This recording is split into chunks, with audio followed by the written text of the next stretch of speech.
The council chamber was enormous.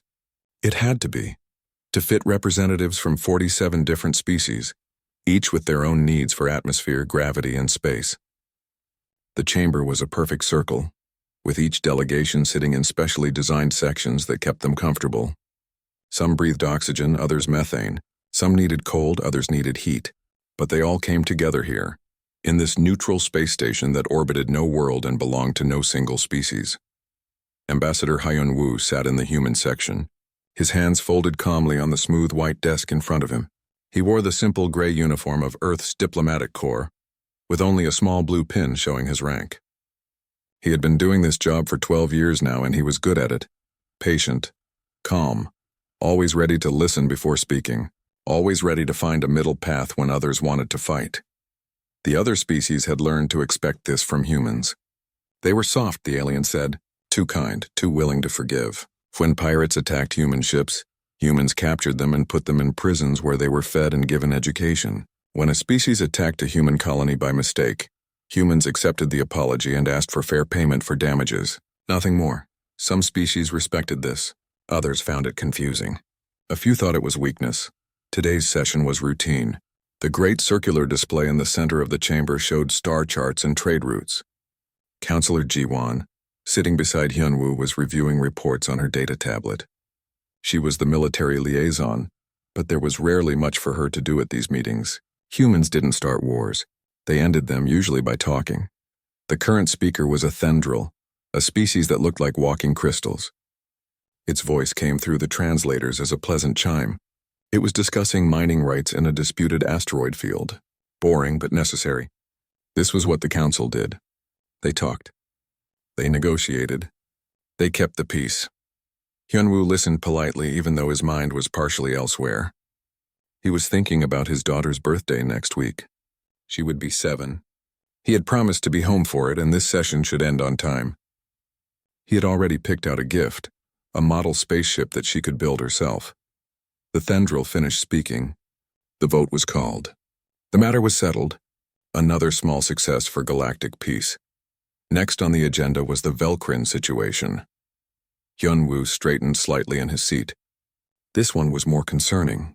The Velkrin sovereignty was a large empire, controlling 17 star systems. They were reptilian, strong, and aggressive. For the past 8 months, they had been testing the borders of human space. Small raids, quick attacks on farming colonies. Nothing too serious yet, but it was escalating. The display changed, showing the border region between human and Velkrin space. 3 worlds were marked in red. These were the colonies that had been attacked. The images showed burned fields, destroyed farming equipment, and damaged homes. No deaths yet, which was something. But people were scared. Hyun-woo stood when his turn came to speak. His voice was steady and clear. Honored Council, the human territories have experienced 17 border incidents with the Velkrin sovereignty in the past standard year. We have documented each incident carefully. We have evidence of deliberate raids on civilian targets. He pressed a button and new images appeared. Velkrin ships captured on security footage. Velkrin soldiers recorded during their attacks. It was all very clear. However, Hyun-woo continued, we believe these incidents are the result of miscommunication and cultural differences. We do not seek punishment or reparations. We ask only that the Council facilitate a dialogue between our peoples. We believe that understanding can prevent future incidents. There was a murmur around the chamber. Some species nodded in approval. Others seemed puzzled. The Velkrin delegate, a massive creature with dark green scales and cold yellow eyes, sat motionless in his section. Ji-won stood next, adding the military perspective. Our defense fleets have maintained a strictly defensive posture. We have not pursued Velkrin ships beyond our borders. We have not retaliated. Our standing orders are to protect civilians and avoid escalation. We continue to believe that peace is possible. The Council discussed the matter for 20 minutes. Various species offered opinions. Most agreed with the human approach. A few suggested stronger measures, but they were voted down. In the end, the Council decided to send a diplomatic mission to the Velkrin homeworld. Humans would lead it naturally. They were good at this sort of thing. Hyun-woo felt satisfied with the outcome. It wasn't perfect, but it was progress. The Velkrin delegate said nothing during the entire discussion, which was unusual. But perhaps that was just their way. The session continued. More routine matters. Trade agreements, scientific cooperation, a dispute about fishing rights in a shared ocean world, the normal business of a galaxy trying to get along. Hyunwoo checked the time. 3 more items on the agenda. Then they would break for refreshments. He would call home during the break, talk to his daughter. She always wanted to hear about the aliens he met. Ji-won leaned over and whispered to him. The Velcrin delegate looks angry. Hyunwoo glanced at the Velcrin section. Ji-won was right. The massive reptilian was staring at them with what looked like contempt. Or maybe it was just how their faces looked. It was hard to tell with some species. Let him be angry, Hyunwoo whispered back. We offered dialogue. The council supported us. If he wants to be stubborn, that's his choice. Ji-won nodded, but she kept watching the Velcrin delegate. She had been in the military before becoming a liaison. She had instincts about these things. Something felt wrong, but nothing happened. The session continued. A representative from the Hyver Collective was now speaking about grain exports. The circular display showed agricultural statistics. Everything was normal. Hyunwoo relaxed again. Maybe Ji-won was just being cautious. That was her job after all. He went back to thinking about his daughter's birthday party. Should they have it in the garden or indoors? The weather was supposed to be nice next week. Around the great circular chamber, representatives from 47 species continued the work of galactic civilization. They talked, they debated, they voted. They kept the peace, one small decision at a time. It wasn't exciting, but it was important. Humans had been part of this council for 300 years now. In that time, they had earned a reputation. They were the peacemakers, the forgivers, the species that always chose mercy over revenge, dialogue over force. Some thought it was beautiful. Others thought it was naive. But everyone agreed on one thing. Humans were predictable. You knew what you would get from them. Patience, compassion, an endless willingness to try one more time to make peace work. This made them popular with some species and dismissed by others. But it made them trusted. When disputes needed mediators, humans were often asked. When peace treaties needed witnesses, humans were present. They had become, in many ways, the conscience of the council. Hyunwoo was proud of this reputation. Humanity had not always been peaceful. Their history was full of terrible wars. But they had learned. They had grown. They had chosen to be better. And for 300 years, they had kept that choice. The session was almost at the break point. Just one more speaker, then refreshments. Hyunwoo was looking forward to the break. His legs were getting stiff from sitting so long. Then the alarms started ringing. The alarms were not loud, but they were impossible to ignore. A deep, pulsing tone that made everyone in the council chamber look up. Red lights began flashing around the edge of the great circular display. Emergency. Something was wrong. The Thendril speaker stopped mid-sentence, its crystalline body flickering with confusion. The council arbiter, an ancient being that looked like a floating jellyfish, moved to the center of the chamber. Its translation device crackled to life. We have received an emergency transmission from the human border regions. By council law, all members must observe emergency situations as they occur. Prepare yourselves. Hyunwoo felt his stomach tighten. He looked at Ji-won, who was already checking her tablet, her face going pale. She turned the screen toward him. He read the words Nueva Esperanza, under attack, Velcrin forces, full planetary assault, Nueva Esperanza, New Hope. It was a farming colony home to 4 million people, families, children, people who grew food and lived quiet lives. Hyunwoo had visited it once 5 years ago. He remembered fields of golden grain stretching to the horizon. He remembered children playing in the streets. The circular display changed. Instead of star charts and statistics, it now showed a live feed from Nueva Esperanza. The image was shaky, taken from somewhere on the planet's surface. The sky was full of ships, Velcrin warships, dozens of them in orbit above the world. And from those ships, fire was raining down. Hyunwoo stood up without thinking. Around the chamber, other delegates were moving, talking, trying to understand what they were seeing. But the feed continued, merciless and clear.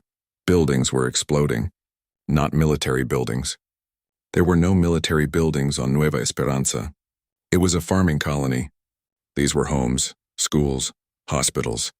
The feed showed a marketplace being hit by orbital fire. Bodies everywhere. The image shook as whoever was recording started running.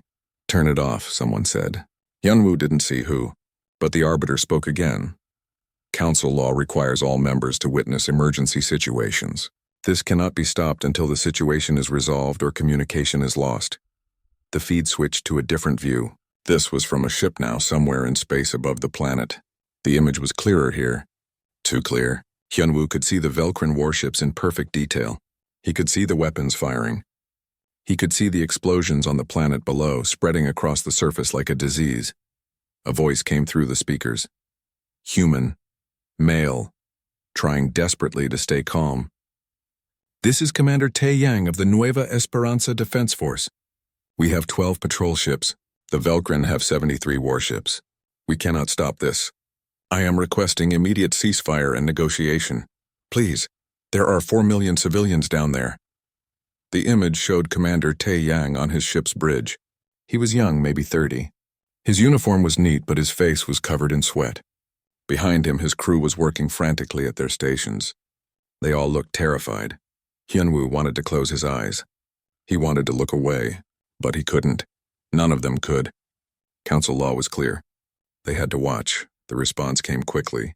A new face appeared on the display, splitting the screen. It was a Velkrin, larger than their delegate here, with scars across his face and dark red scales. His yellow eyes gleamed with something that looked like pleasure. Human commander, the Velkrin said, his voice a deep growl that the translators made even more terrible. I am War Prime Velkoth. You ask for ceasefire? You ask for negotiation? Tae Yang nodded quickly. Yes, please, we can discuss terms. We can find a peaceful solution. Just stop the bombardment. There are children down there. War Prime Velkoth laughed. It was a horrible sound, like stones grinding together. Your mercy is weakness. Your compassion is a disease. We will burn it out of the galaxy, starting with your smallest ones. Let this be a lesson to all who choose softness over strength. The screen switched back to the planetary view. Hyunwoo saw the city's hospital district. The buildings were clearly marked with medical symbols. Red crosses on white backgrounds. Unmistakable. International symbols recognized across the galaxy. The Velkrin ships targeted them deliberately. One by one, the hospitals exploded. Hyunwoo heard someone make a sound of horror. It might have been him. He couldn't tell. His hands were gripping the edge of his desk so hard that his knuckles were white. Jiwon was speaking urgently into her communication device. Get me the defense fleet now, I don't care where they are. Get me every ship we have in that sector. Do it now, but it would take time. Space was vast. The nearest human fleet was hours away. Nueva Esperanza was a peaceful farming world. It had never needed protection before. The feed showed evacuation ships now, civilian transports trying to escape the planet. They were clumsy, slow, meant for cargo and passengers, not war. They lifted off from spaceports that were already burning, climbing desperately toward the sky. Hyunwoo leaned forward. They're evacuating. They'll let them go. They have to let them go. But even as he said it, he knew it wasn't true, and he was right. The Velkrin warships turned their weapons on the evacuation ships. One by one, they were destroyed. Slow, methodical, like someone crushing insects. The feed showed families inside those ships in the seconds before impact. Parents holding children. People screaming, then nothing. Just debris spreading across the dark sky. Around the council chamber, there was chaos now. Species were standing, shouting, demanding explanations. The Velkrin delegate sat silent in his section, watching the screen with an expression Hyunwoo couldn't read. The arbiter tried to restore order. All delegates must remain seated. Council protocol requires protocol. Hyunwoo's voice cut through the noise. He was standing now, both hands flat on his desk. We're watching genocide in real time and you're talking about protocol? The arbiter's floating form pulsed with color. Ambassador Hyunwoo, I understand your distress, but council law is clear. We must observe the complete situation before taking action. Then observe faster, Jiwon snapped. She had her tablet out, still trying to coordinate anything with the human fleets. But they were too far. Everyone knew it. The feed switched again. This was on the ground now in what looked like a school. The camera was handheld, shaking. Whoever was recording was breathing hard, scared. The walls were decorated with children's drawings. Colorful pictures of families and homes and animals. Velkrin soldiers came through the doors. They were massive, armored, carrying weapons that looked far too large for use against civilians. The person recording was begging, please, They're just children, please. Hyunwoo looked away then. He couldn't watch this, but he could still hear it. The sounds coming through the speakers, screaming, weapons firing, then silence. When he looked back, the feed was showing Commander Tae-yang again. The young commander looked like he had aged 10 years in 10 minutes. His voice was breaking. War Prime Velkoth, I am offering unconditional surrender. Do you understand? Unconditional. We will not fight. We will give you whatever you want. Just stop killing civilians. War Prime Velkoth appeared on screen again. He was smiling now, showing rows of sharp teeth. Surrender? You think we want your surrender? We want your extinction. We want to show the galaxy what happens to species that choose weakness. Tae-yang closed his eyes for a moment. When he opened them, there were tears running down his face. Then kill me. Kill every soldier we have. But let the civilians evacuate, please, I'm begging you. No, Velkoth said simply. Tae-yang's ship was close to the planet, trying to protect the remaining evacuation vessels. There were 5 left, climbing slowly toward space, full of refugees, full of hope. All ships, Tae-yang said to his small fleet, cover the evacuation vessels. Give them everything we have. The 12 human patrol ships moved to intercept the Velkrin warships. It was suicide. Everyone watching knew it. But they did it anyway, buying seconds, maybe minutes, for the civilians to escape. The Velkrin ships ignored the patrol ships at first. They focused their fire on the evacuation vessels instead. One by one they died. Tae-yang's voice was screaming orders, trying to coordinate, trying to save someone, anyone. His ship took hits. The feed from his bridge became filled with smoke and sparks. Someone was shouting about hull breaches. The lights were flickering. Tae-yang looked directly into the camera. His face was covered in blood now from a cut on his forehead. Behind him, his crew was dying, but he spoke clearly, each word careful. To anyone watching this, to the Council, to humanity, we tried. We offered peace. We offered surrender. They chose murder. Remember what you're seeing. Remember what happened when we chose mercy. His ship exploded.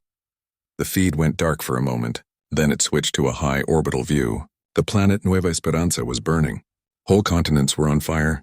The Velkrin ships were still bombarding it, even though there was nothing left to fight.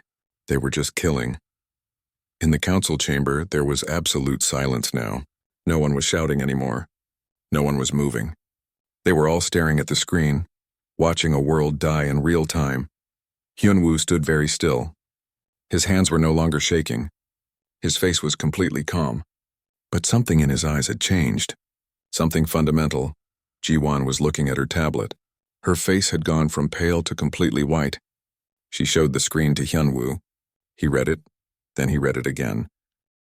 The words hung in the air like a sentence being passed. Authorization code, broken chain. The other human delegates around the chamber repeated them quietly, each speaking into their communication devices. 4 words that meant something the galaxy didn't understand yet, but they would. The council chamber stayed silent. The display still showed Nueva Esperanza burning. The Velkrin ships were continuing their work, systematic and thorough. They were hunting down the last survivors now, broadcasting their locations to each other like it was sport. War Prime Velkoth appeared on screen again. He was addressing the galaxy now, not just the humans. His message was being broadcast on all frequencies to every world that was watching, and everyone was watching. Let this be a lesson, Velkoth said, his scarred face filling the display. Mercy is not strength. Compassion is not virtue. These humans came to the stars with their soft hearts and their weak words, and they thought the galaxy would love them for it. But the galaxy respects only power, only strength, only the will to do what must be done. He gestured off-screen and the image shifted. It showed Velkrin soldiers with prisoners.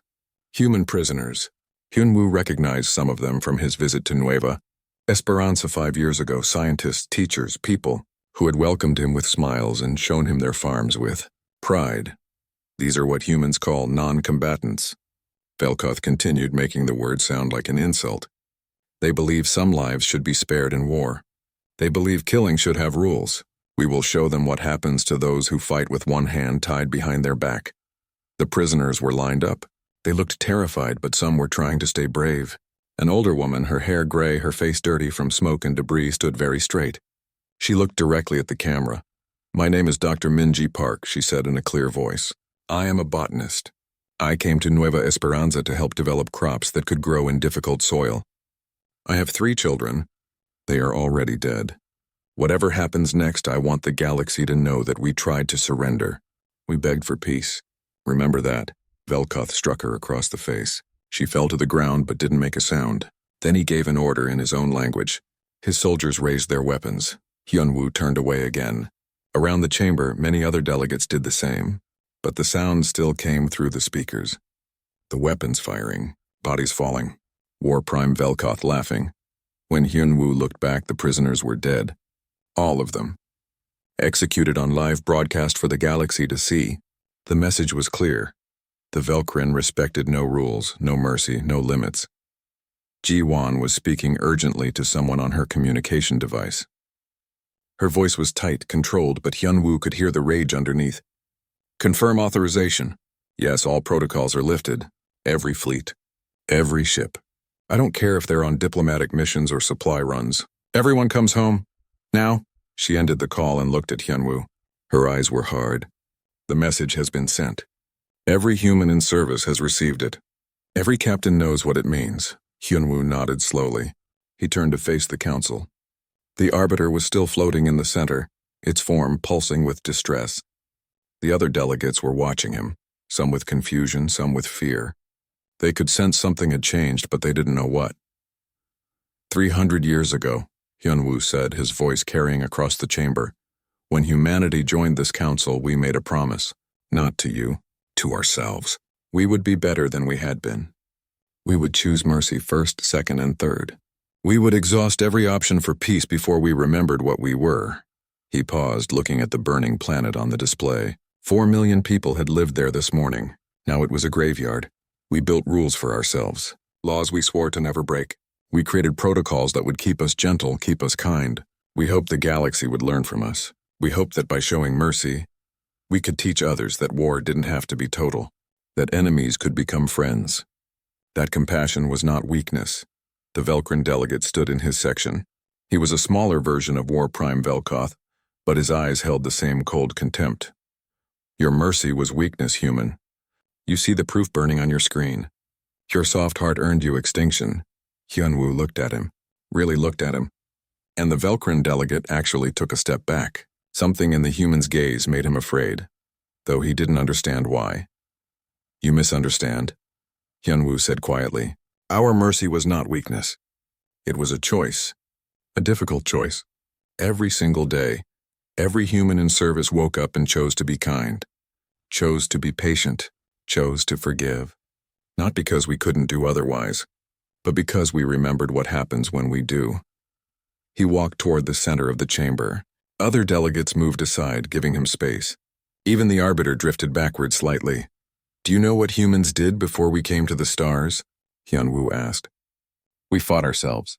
For thousands of years we killed each other over land, over resources, over ideas, over insults.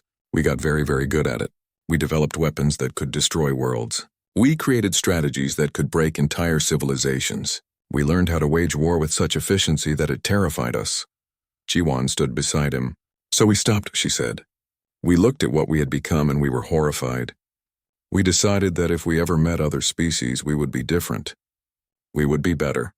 We locked away our worst weapons. We buried our darkest knowledge. We trained our military to protect, not to conquer. And for 300 years, Hyunwoo continued, it worked. We joined the council as friends. We helped where we could. We mediated disputes. We chose peace every single time." The display showed more images from Nueva Esperanza. The Velkrin had found a shelter where families were hiding. Children were being dragged out. War Prime Velkoth was making another speech about the weakness of mercy. Hyunwoo's hands clenched into fists. But we also prepared. Because we knew. We knew that someday, someone would mistake our mercy for inability. Someone would think that because we chose kindness, we had no other choice. So we prepared for that day. We hoped it would never come. We prayed it would never come. He turned to face the entire council. We gave the Velkrin sovereignty 17 chances to stop. 17 ceasefire offers. We begged them to negotiate. We offered unconditional surrender. We offered them everything except the lives of our children. And they spat on every offer. They broadcast their murders. They made sure we were watching. The feed showed Captain Minseo now, a young woman commanding one of the last 3 surviving patrol ships near Nueva Esperanza. Her ship was heavily damaged, barely holding together, but she was still trying. Still fighting to protect the last evacuation vessel that was struggling toward orbit. Her face appeared on the display. She looked exhausted, terrified, but determined. This is Captain Minseo to any Velcrin commander who will listen. We are ceasing all hostile actions. We are not firing. We are not targeting your ships.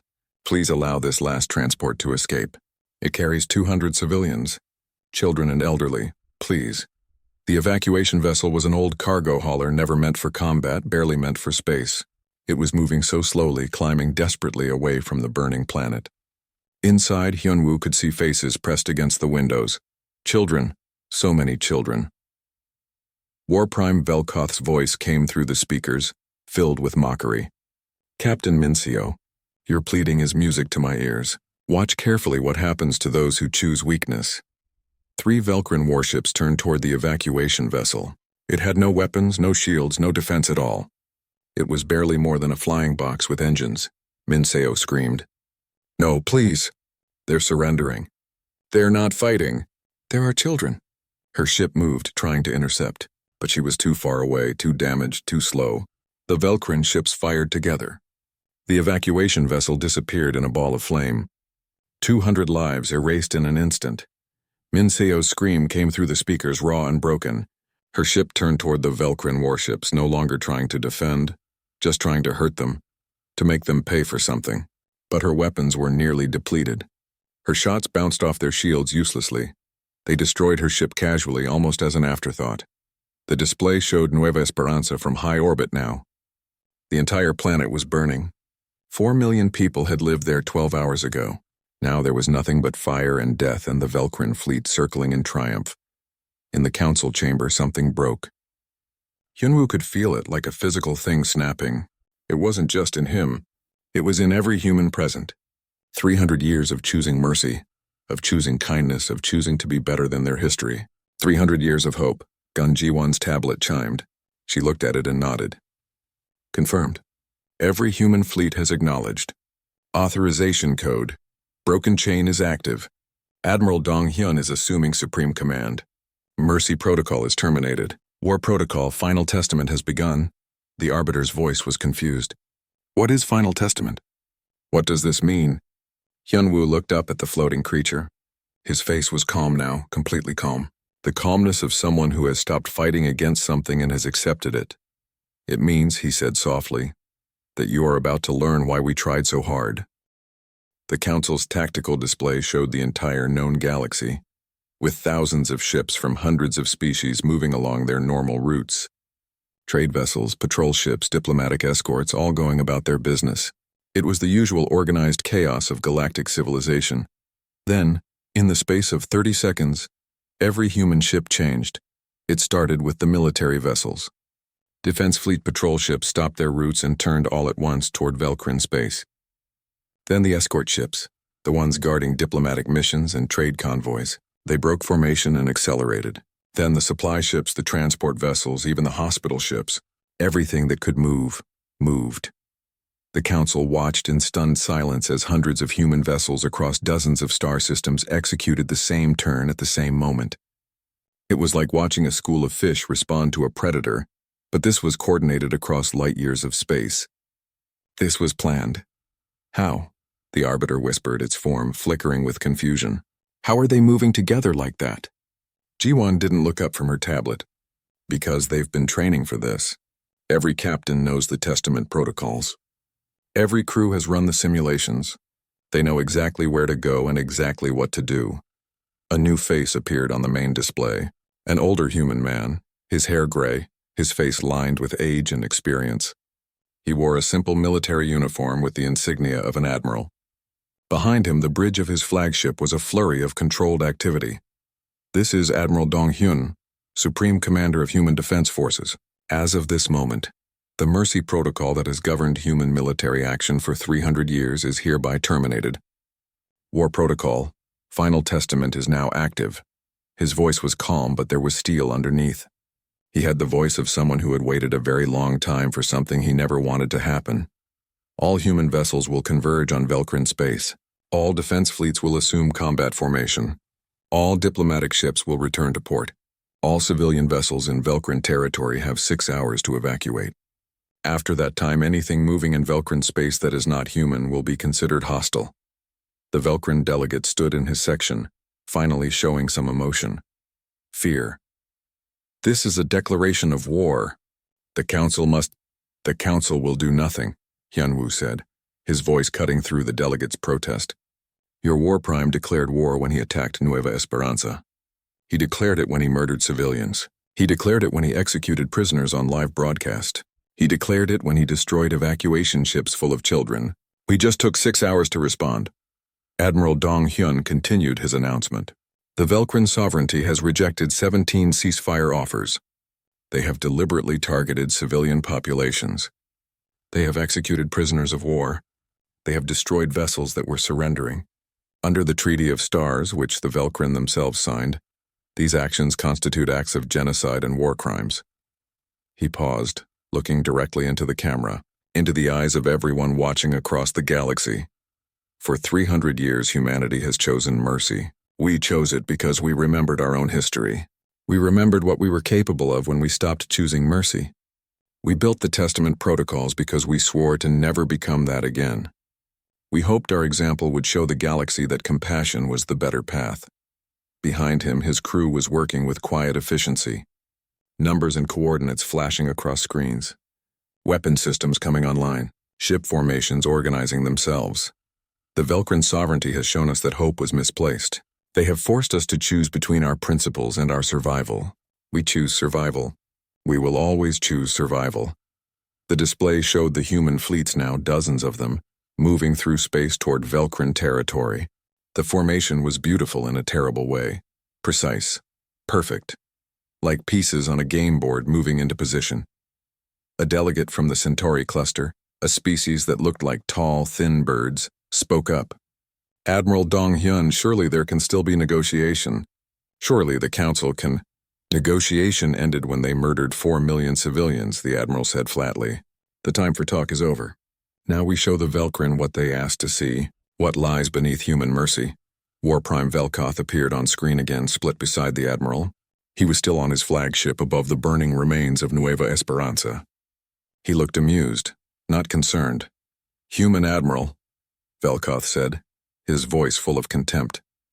You think to frighten me with your ships? We have 17 star systems, 3,000 warships, armies that have conquered worlds. You are farmers and poets who play at being soldiers. Come to Velcrin space. We will teach you what real war is. Admiral Dong Hyun looked at him for a long moment. When he spoke, his voice was soft, almost sad. War Prime, you have made a terrible mistake. You looked at our mercy and thought it was all we had. You thought because we chose kindness we had no other options. You were wrong. He pressed a button on his command console. The display changed, showing a star map of Velcrin space, 17 star systems connected by trade routes and military supply lines. Hundreds of installations marked. Thousands of targets listed. Every military installation you have. Every shipyard. Every weapons facility. Every fuel depot. Every communication relay. We know where they all are. We've known for 300 years. We've been mapping your empire since the day we met you. We've been mapping every empire, not because we wanted to attack, but because we needed to know how, just in case someone forced us to remember what we were. The Velcrin delegate sat down slowly in his section. His face had gone from confident to confused to frightened. He was starting to understand if Velkoth was still smiling, but it looked more forced now. You're bluffing. You don't have that information. You couldn't. Your primary military academy is on Velkoth Prime. Third continent, Eastern Hemisphere, coordinates marked. Your main shipyards are in the Velkoth 3 system, orbiting the second gas giant. Your weapons research facility is hidden in the asteroid belt of Velkoth 7. But we found it 12 years ago. You have 17 hidden fuel caches for your fleet. We know where all of them are. Admiral Dong Hyun read off coordinates with perfect accuracy. Each one made Velkoth's expression darker. These were military secrets. Locations that should have been impossible for outsiders to know. We've been running simulations for 287 years, the Admiral continued. Every possible war scenario. Every species in the Council. Every fleet composition, every strategic situation. We know how to fight you, Velkoth. We know how to fight everyone. We just hoped we'd never have to prove it. The first human ships were entering Velkran space now. Not the whole fleet yet, just the fast scouts and the advanced frigates. But they moved with purpose, splitting into groups, each heading for different targets. The tactical display showed it happening in real time. Velkran border stations detected the human ships and sounded alarms. Velkran patrol fleets moved to intercept. It should have been easy. The Velkran had more ships, heavier weapons, better armor. It didn't matter. The first battle lasted 4 minutes. A Velkran patrol group of 15 heavy cruisers engaged 6 human frigates near the Velkoth 4 jump point. The Velkran ships were larger, more powerful. They should have crushed the human ships easily. They didn't even land a hit. The human ships moved like they were dancing, like they had practiced this exact engagement 1,000 times. Because they had. In simulations, in training, in planning sessions that stretched back decades. They knew where every Velkran ship would be. They knew how Velkran captains thought. They knew when to dodge, when to fire, when to retreat. In 4 minutes, all 15 Velkran cruisers were destroyed. The 6 human frigates were undamaged. Around the council chamber, there was absolute silence. Everyone was watching the tactical display, watching the numbers. Velkran ships were being destroyed at an impossible rate. Human ships were barely taking casualties. How? Someone whispered. Hyunwoo didn't see who. Because we studied, Ji-won said quietly. For 300 years, while we were being your friends, while we were mediating your disputes and helping with your problems, we were also preparing. Every engagement we observed, we learned from. Every species we met, we studied. Not because we wanted to fight, but because we knew someday, someone would mistake our kindness for weakness. More human fleets were arriving now. Larger ships, heavier weapons. They moved through Velkran space like they owned it. Targeting military installations with perfect precision. A weapons facility on Velkoth 6 exploded. A military academy on Velkoth Prime was hit so precisely that only the military buildings were destroyed. The civilian areas around it were untouched. We're not monsters, Hyunwoo said to the council. Even now, even after what they did, we're still being careful. We're only hitting military targets. We're not bombing cities. We're not executing prisoners. We're not doing to them what they did to us. War Prime Velkoth appeared on screen again. He wasn't smiling anymore. His flagship was under attack now, surrounded by human vessels. His bridge was full of smoke and alarms. You cannot do this, he snarled. The council will stop you. The other species will do nothing, Admiral Dong-hyun said. Because we're following the rules. The rules of war that you broke, we're attacking. The Arbiter was trying to restore some kind of order to the council chamber, but it was impossible. Delegates were shouting, demanding explanations, calling for votes, asking questions. The carefully maintained peace of the chamber had shattered like glass. This must stop, the Thendril representative said, its crystalline body chiming with distress. The council must vote to halt human military action. We cannot allow what? Hyunwoo turned to face the assembly. His voice was not loud, but it carried. Cannot allow us to defend ourselves? Cannot allow us to respond to genocide? What exactly are you proposing we do instead? The Thendril seemed to shrink back. The proper channels. Diplomatic solutions. Economic sanctions, not this. We tried diplomatic solutions, Ji-won said, standing beside Hyunwoo. 17 times. We begged, we pleaded. We offered unconditional surrender. They responded by executing children on live broadcast. So tell me, counselor, what diplomatic solution works after that? A delegate from the Heron Collective, a species of floating gas beings, spoke up. But surely the human response is disproportionate. The Velkran attacked one world. You are invading their entire empire. Hyunwoo laughed, but there was no humor in it. One world, 4 million dead, and you call our response disproportionate? How many dead is proportionate in your calculation? 8 million? 10? Where exactly is the line where we're allowed to be angry? The Arbiter's form pulsed. Ambassador Hyunwoo, I must ask you to explain the war protocol you have activated. The council has no record of this. What is final testament?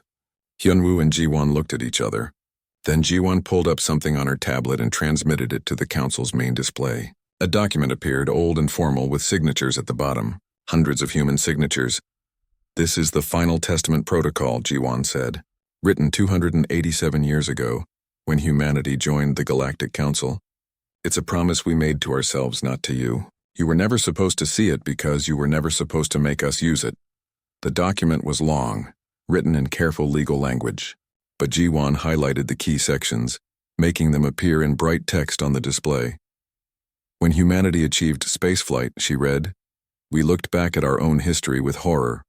We had spent 10,000 years perfecting the art of killing each other. We had developed weapons that could destroy worlds. We had created strategies that could break civilizations. We were very, very good at war. Too good. She highlighted another section.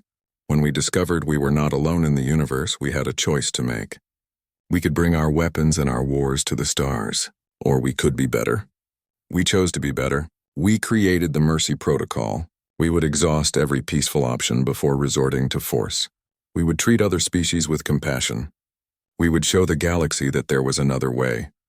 The council was listening now. The shouting died down. Everyone wanted to understand what they were seeing. But we also knew, Hyun-woo continued, taking over the explanation, that mercy only works when both sides choose it. We knew that someday someone would see our compassion as weakness. Someone would mistake our patience for inability. So we created the Final Testament Protocol, a set of conditions that, if met, would allow us to remember what we were, what we're capable of. He highlighted the conditions on the display. 1. Deliberate genocide against human civilian populations. 2. Execution of human prisoners of war after capture. 3.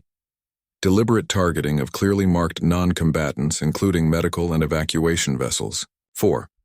Rejection of 17 or more offers of ceasefire or peaceful negotiation. 5. Continuation of hostile action after offers of unconditional surrender. Each condition was marked in red. Each one had been met by the Velcrin in the attack on Nueva Esperanza. All 5 conditions must be met, Ji-won said quietly. We made the threshold high because we never wanted to reach it. We wanted to give every possible chance for peace. 17 chances. 17 separate opportunities for the enemy to stop, to negotiate, to choose a better path. The Velcrin rejected all 17, Hyun-woo said. They didn't just reject them. They mocked them. They broadcast their murders to make sure we were watching. They wanted us to see our people die. They wanted to prove that our mercy was foolishness. The display changed, showing more of the Testament document. There were sections about rules of engagement, about targeting priorities, about acceptable force levels. It was detailed, precise, thought out over decades. Even in war, Ji-won explained. We built rules for ourselves. We won't target civilians. We won't torture prisoners.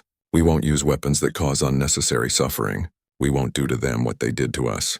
Because even now, even after Nueva Esperanza, we're trying to hold on to some piece of what we chose to become. A new voice spoke up. It was the delegate from the Yorn Federation, a species that looked like upright wolves. They had been silent until now, watching carefully. So this is not revenge. This is, what? Justice? Call it what you want, Hyun-woo said. We call it survival. The Velcrin proved they will not stop with negotiation. They will not honor surrender. They will not respect any law or rule or plea, so we are removing their ability to threaten anyone ever again. The tactical display showed the battle near Velkoth Prime. The Velcrin's Second Fleet, 2,000 ships, was engaging Battle Group Taeyang, 400 human vessels. The numbers should have meant Velcrin victory. They didn't.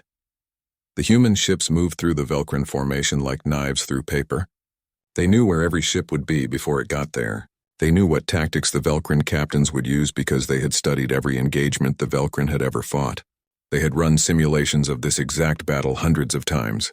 The Velcrin fought bravely. They were warriors, after all.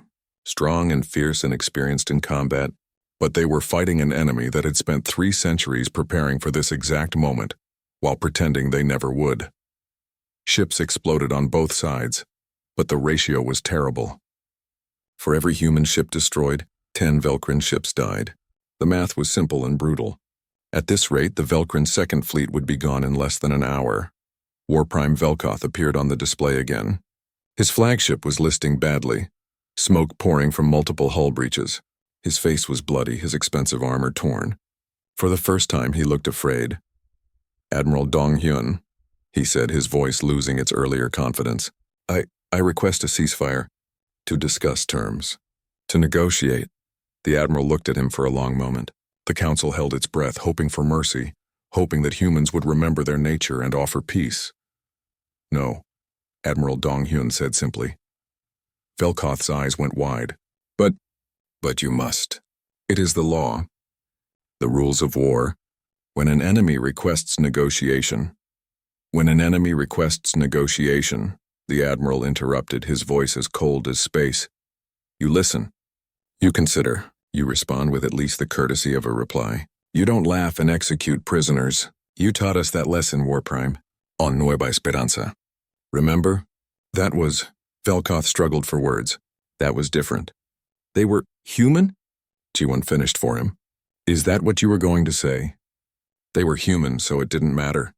So their lives had no value. So their pleas could be ignored. Around the council chamber, delegates were starting to understand. The humans weren't being cruel. They were being precise. They were doing to the Velkrin exactly what the Velkrin had taught them. Meeting every plea with rejection. Responding to every request for mercy with force. You wanted to show us that mercy was weakness, Hyunwoo said, speaking to Velkoth but addressing the entire council. You wanted to teach the galaxy that compassion was a flaw. So we're learning your lesson, War Prime. We're learning it very well. The battle near Velkoth Prime was ending. The Velkrin's Second Fleet, the pride of their military, was broken. Destroyed ships drifted in space, wreckage and debris where proud warships had been. Of 2,000 ships, less than 300 remained, and those were trying desperately to escape. Battle Group Taeyang let them run. Not out of mercy, but out of strategy. Let them spread the word. Let them tell other Velkrin fleets what happened. Let fear do its work. Human losses. 37 ships destroyed, 81 damaged. The math was impossible. The Velkrin had the larger fleet, the heavier weapons, the superior position. They should have won. But they had fought an enemy that knew them better than they knew themselves. An enemy that had studied them for decades. An enemy that had prepared for this exact scenario while hoping it would never come. More human fleets were entering Velkrin space now. The main force, hundreds of ships moving toward the Velkrin homeworld. Not to invade, not to occupy. The testament was clear about their objective. Counselors, Admiral Dong-hyun addressed the chamber formally. The human fleets will complete their mission within 72 hours. The Velkrin sovereignty will retain its worlds, its people, and its culture. We are not conquering them. We are not enslaving them. We are not committing genocide despite what they attempted against us. Then what are you doing? The Arbiter asked, confused. We are removing their ability to make war, the Admiral said. Every military installation will be destroyed. Every warship will be disabled or